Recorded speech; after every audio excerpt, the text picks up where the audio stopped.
Saya lagi nyetir waktu itu, di highway lagi. Tiba-tiba telepon masuk WhatsApp dari salah satu teman yang sepertinya buru-buru. Saya bingung, ini orang kenapa sih? Perasaan udah berbulan-bulan gak pernah ngontek. Tiba-tiba telepon dan nanya kabar. Dalam hati pasti ada sesuatu nih. Ternyata bener, setelah basa-basi sedikit, beliau tiba-tiba nyerocos. Waf, sebenarnya ini gimana sih soal kasus Novel Baswedan? Gimana apanya? Saya bingung sama pertanyaan beliau.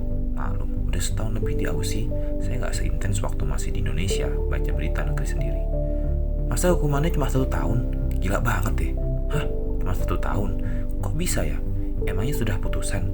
Saya menimpali. Maksudnya gimana, Waf? Pokoknya ini rame banget. Berita penyiraman Novel Baswedan. Hukumannya 1 tahun. Kalau lo sempet, tolong dong, Waf, bikinin gue analisa kasus buat bahan diskusi gue sama teman-teman kantor. Lo kan orang hukum. Gue gak ngerti soal kasus-kasus hukum kayak gini. Jadi, teman saya ini sarjana hukum tulen, satu angkatan sama saya.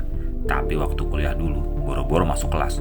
Tugas aja, dia copy paste punya saya. Jangankan soal ginian, soal asas hukum saja, mungkin dia nggak ngerti sama sekali.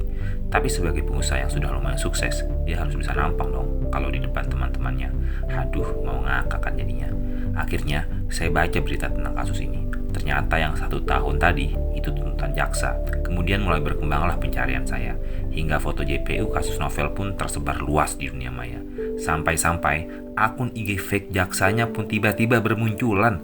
Gila, pikir saya. Kebiasaan nih netizen Indonesia memanfaatkan momen kayak begini untuk menghujat orang lain dan mengais keuntungan. Gak bagus nih, asli jelek banget akhlaknya. Singkat cerita, untuk saya yang punya pengalaman sedikit dalam persidangan pidana di pengadilan negeri, sikap JPU di kasus ini bisa sedikit banyak saya pahami. Tapi ya kata-katanya tidak sengaja juga kali, itu yang agak menggelitik saya. Untuk lebih meyakinkan diri saya dalam membuat analisa lebih dalam, saya langsung menginisiatif bertanya langsung pada kerabat saya yang masih jadi fungsional jaksa aktif di salah satu kejaksaan di Indonesia. Telepon pun bersambung. Ya Vi, kita kalau kasus nasional begini udah gak bisa ngapa-ngapain lah. Kalau saya di posisi JPU-nya Novel, mungkin saya akan melakukan hal yang sama. Maksudnya tuh, saya bertanya. Ya iya, jaksa itu Vi punya atasan. Setiap kami buat dakwaan atau tuntutan, pasti kami harus lapor ke ketua kita hingga disetujui Kajari. Tapi kalau sudah kasus nasional, pasti sudah sampai ke Kejagung. Jadi intervensi tuh. Jujur, kalau kasus nasional, kalian para pengacara juga pasti tahu ada tangan-tangan yang lebih berkuasa dari sekedar kejaksaan. Tapi kalau intervensi pada kasus biasa, saya rasa kurang tepat ya disebut intervensi. Karena secara administratif memang begitu prosedurnya. Kecuali jaksa yang nakal, you know lah, I got it. Tapi kenapa jaksanya cuma nuntut 1 tahun tuh? Padahal dakwaannya 12 tahun. I mean, kalau memang ada intervensi, kenapa gak cari pasar lain yang lebih ringan untuk jadi dasar di dakwaan? Dan apa ada upaya lain untuk memperkarakan JPU yang bikin tuntutan tersebut? Kerabat saya ini sepertinya terpancing dengan pertanyaan terakhir saya. Lantas dia menjawab, upaya apa? Gak ada lah. Kalau mau ke komisi kejaksaan juga gak bisa. Karena JPU-nya kan memang tidak menyalahi wewenang dan melakukan kesalahan secara administratif. Coba kamu perhatikan pasal di dakwaan kasus ini. Semua tidak menyebut kata minimal pidana. Hanya ada kata maksimal 12 tahun. Jadi ya memang JPU di sini secara administratif sudah aman. Kenapa kok di dakwaan pasal tersebut? Karena hanya pasal itu yang memenuhi unsur. Masih ingat materi acara pidana S1 dulu kan? Dalam hati, sialan. Ngerti aja hukum acara pidana gue dulu nilainya jeblok. Alright, makasih banyak ya. Jadi, sekarang harapan cuma ada di hakim ya. Iya, karena hakim itu gak seperti kita. Mereka gak perlu laporan ke atasan untuk bikin putusan. Lebih independen lah istilahnya. Cuma perlu kesepakatan di majelis. Dan kalau gak terima, ya silakan upaya hukum banding. Setelah banyak-banyak terima kasih, saya tutup telepon. Lalu saya merenung, begini amat ya proses hukum di Indonesia. Juga respon masyarakat yang gak ngerti-ngerti amat soal ginian. Karena JPU yang sedang mereka hina-hina sekarang itu justru mungkin orang yang sedang pasang badan sama kasus ini karena gak punya pilihan. Kalau bebas milih, saya yakin pasti dia gak mau jadi jaksa di kasus ini. Seperti makan buah si malakama. Untuk dulur-dulur yang masih awam dengan urut-urutan di proses persidangan hukum pidana, saya coba jelaskan sedikit.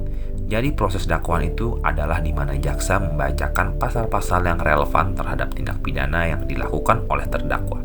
Dalam kasus ini, 2 polisi yang menyiram air keras itu adalah para terdakwa.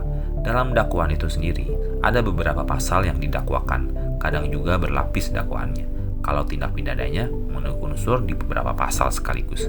Sedangkan proses penuntutan itu adalah proses di mana jaksa akan membacakan tuntutan mereka yang nantinya akan dijadikan dasar putusan oleh hakim. Lagi, dalam tuntutan pasal yang dikenakan harus pasal yang ada pada dakwaan. Nah, dalam kasus ini, pasal yang terdapat pada surat dakwaan adalah pasal 355 ayat 1 KUHP Jungto, pasal 353 ayat 2 KUHP Jungto, pasal 351 ayat 2 KUHP. Ancaman hukuman tertinggi ada pada pasal 355 ayat 1, yaitu ancaman 12 tahun penjara. Tapi sayangnya, di sini tidak ada kata-kata minimal, harus diancam berapa tahun untuk para terdakwa. Jadi, sampai sini paham ya, jaksa hanya boleh nuntut yang penting maksimalnya sampai 12 tahun. Boleh 1 tahun, 2 tahun, bahkan 5 bulan atau 2 minggu pun gak ada masalah menurut pasal ini. Tapi hukum kan gak serta-merta administrasi. Hukum itu esensinya keadilan. Instrumennya pasal-pasal dan cara menentukannya harus dengan akal dan hati nurani. Jadi kalau pidana nyiram air keras ke muka sampai menyebabkan kebutaan, ancaman hukuman maksimalnya 12 tahun, lalu tuntutannya cuma 1 tahun, dulur-dulur pikir sendiri sajalah kira-kira sudah sesuai akal dan hati nurani apa belum. Nah, jadi harapan kita tinggal pada putusan hakim di sini. Perlu dulur ketahui juga, hakim itu punya satu kekuatan untuk memutus perkara di atas dari tuntutan. Namanya ultra petita, bukan Ultraman. Jadi kalau hakim merasa tuntutan oleh jaksa kedikitan dan gak masuk akal, maka hakim bisa banget memutus lebih tinggi dari tuntutan jaksa. Jadi dulur, kalau ditanya gimana sikap hakim terhadap kasus Novel Baswedan ini, menurut saya ultra petita lah, wajib itu, fardu ain hukumnya. Karena kalau enggak, makin kebongkarlah drama kalian ini.